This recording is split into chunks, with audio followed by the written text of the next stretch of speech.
Hi, in this video we are going to talk about AWS Chatbot. It's a chat ops for AWS. So AWS Chatbot is an interactive agent that makes it easy to monitor and interact with your AWS resource in your Slack channel or your Amazon Chime chat rooms.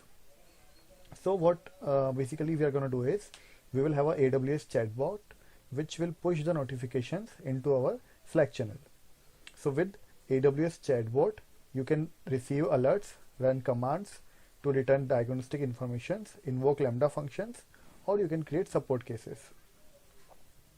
So basically how it works is we have a publisher in AWS using SNS, which is a simple notification service. It pushes the data into AWS Chatbot and we receive a notification into chat room. So this chat room for us is Slack for now. So this is how the notification works. If we have the commands, then from Slack we can run the commands and they will invoke the AWS service. So we are going to see the first use case of notifications. What we are going to do is we will have a S3 bucket and we will upload some files in it. Once the files reaches a threshold, let's say we uploaded more than 2 files or more than 5 files or deleted more than 2 files, depends on our use case. We want to send a notification to Slack. So we will have a publisher which will push the notification and we will receive a Slack notification saying there is an alert that your configuration has reached above your limit. So let's start with AWS first. We logged into AWS. Let's search AWS Chatbot here.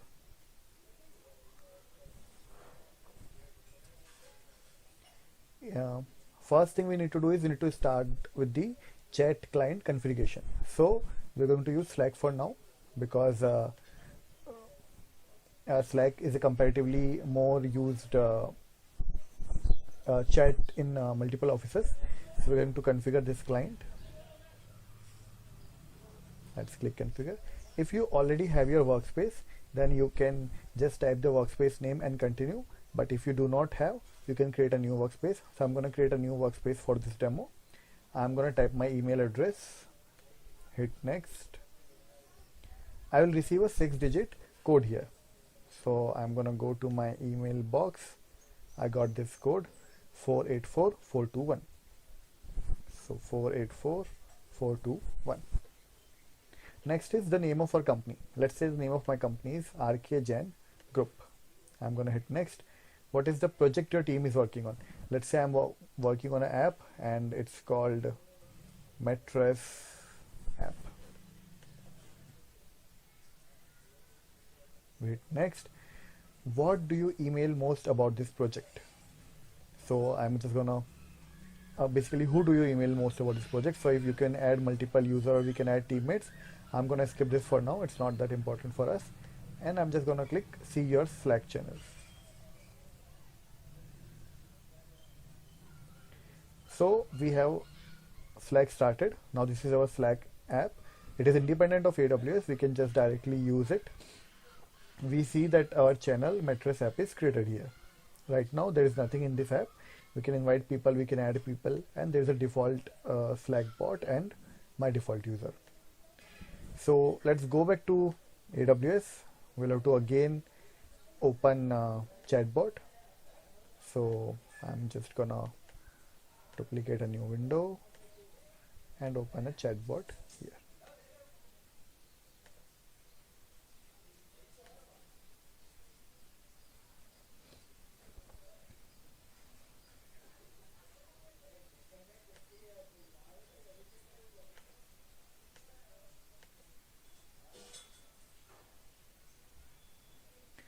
So since we already configured our client, when we click again on configured, we already got that, we found your Slack channel, which is RK Jain Group, and these are the permissions that AWS requires and Slack requires to communicate. So we're just going to click allow.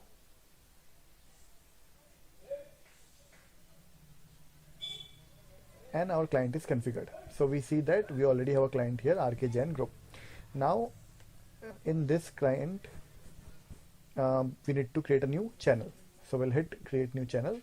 Let's say the configuration name first I need to give, so I'm just going to give demo configuration.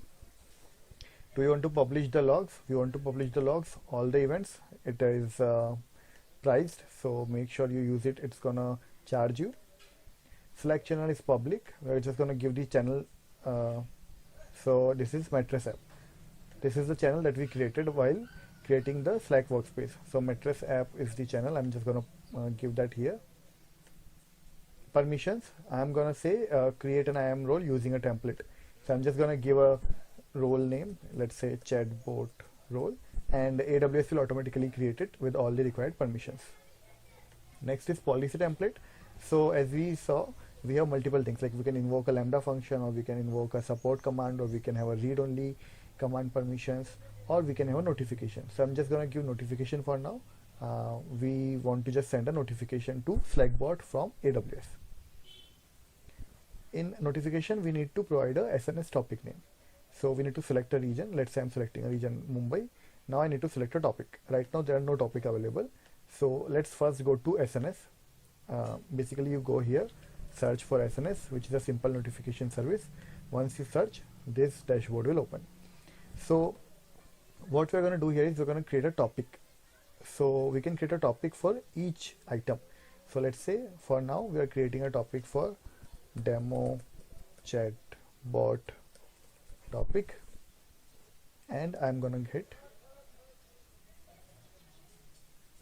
create topic. So I have a topic created now. Let's go back to chatbot and hit refresh here. We have our topic. Let's hit configure.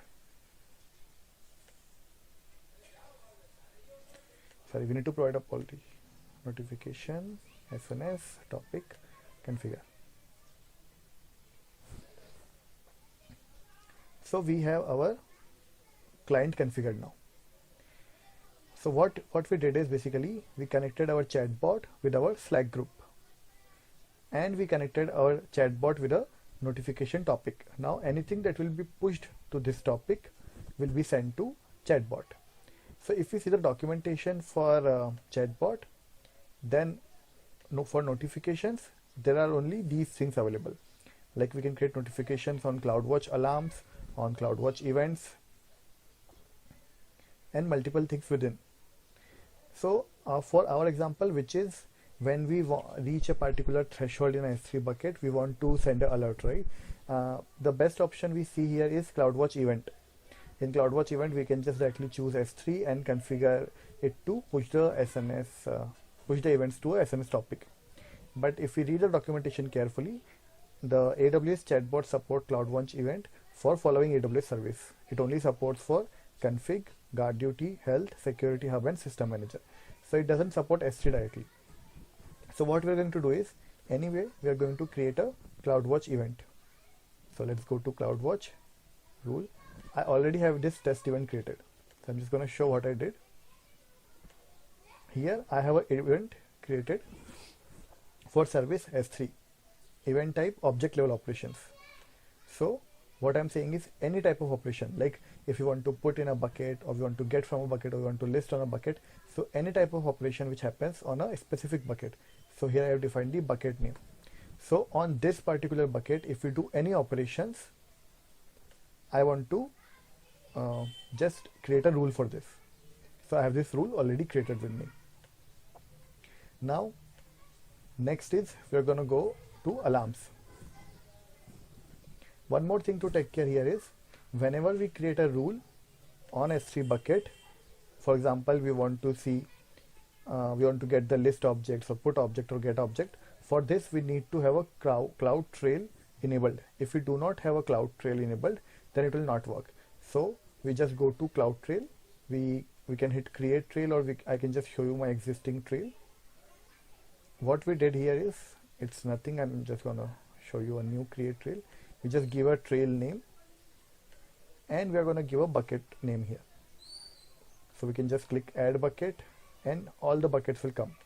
So we can say for this particular bucket, enable the CloudTrail. Now what this will do is, this will basically enable all the trailing on the bucket, like all the operations on this bucket we will get to know in a CloudWatch rule. If you do not enable this CloudTrail, then it will not be done. It also requires a storage location, like where the CloudTrail will be stored. So it's gonna save your CloudTrail details. So we can say create a new bucket, or if you already have a bucket, a spare bucket, you can just say any spare bucket and save it.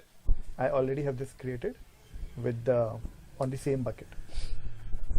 So again, let's come back. What we already have is we already have a rule on a particular bucket, and we have a CloudTrail enabled on this bucket. Let's create an alarm now. So click on alarm, click select metric. So our metric is, let's see, first is event by rule name. If we see, we already have an event created with the name test. Now there are multiple metrics available. For example, if we invocate this particular rule, or if we trigger this rule, or if there is a failed invocation. So I'm just going to select invocation. Like whenever this rule is invocated, I want to run this alarm. Now next is, when do we want to invocate it? Like that rule we already have, right? How many times that rule needs to run when we want to invocate this alarm? So for me, I want to put 0. I want to say every time that rule runs, I want to invocate this alarm. So let's click next. Now the next part is, we are saying whenever we are running this alarm, where do we want to push it to? So we want to push it to a SNS topic. So we are clicking select an SNS topic. We already have a topic which we created, demo chatbot topic, and click next. We are going to give an alarm name. I'm just going to say demo alarm and hit next. Review all the configurations here and click create alarm. So now how the data will flow is, this particular alarm, whenever this particular alarm will get triggered, it is going to push it to a topic which we created in SNS, which is this particular topic, demo chatbot topic, and this topic we already configured in a chatbot.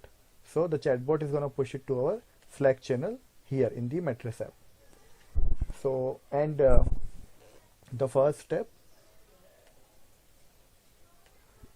in this alarm, we have configured that whenever this rule runs, so we already have a rule. The rule says whenever there is an operation in this particular S3 bucket, any kind of object level operations, this rule will run. So whenever this rule will run, our alarm will run. Our alarm will run. It is going to push it to SNS topic. SNS topic is going to push it through chatbot to Slack group. So let's see if we get a notification here in our Slack app.